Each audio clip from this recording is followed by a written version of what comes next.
This right here is the Yo-Zuri Rattlin Vibe. It's a tried and true bait over the years.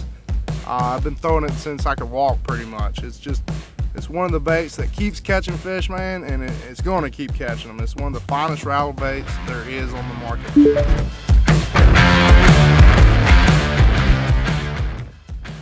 Yo-Zuri's done an awesome job as far as coming out with new colors as well. With these, they'll be available in the 5/8.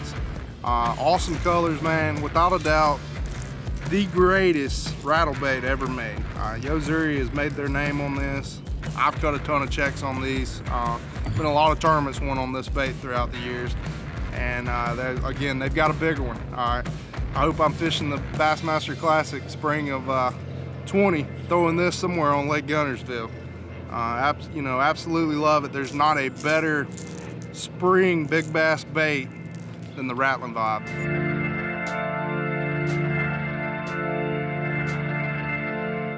What this bait really allows me to do is get a rattle bait down a little bit deeper than your typical 5/8 ounce. That's what it's for. And this thing, a lot of these bigger, heavier baits, I call them the bigger rattle baits on the market, they're a lot bigger than this one right here.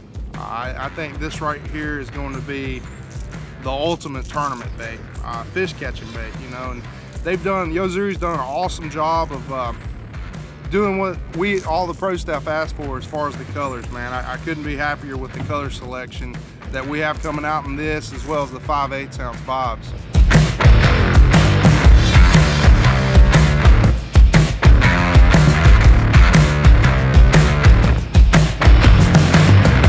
In the springtime, 45-degree water going up, that's the Rattlin Vibe is what I'm going to reach for first before I reach to anything in my tackle box.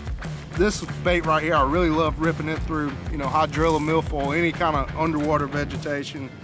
Man, you can fish this one from, 5 all the way out to 15 foot. That's the cool thing about a rattle bait. Heck, all you got to do is let it fall. There's no lip to bring it back up, or no lip to, just how deep it'll dive. It'll dive as deep as you want to let it fall.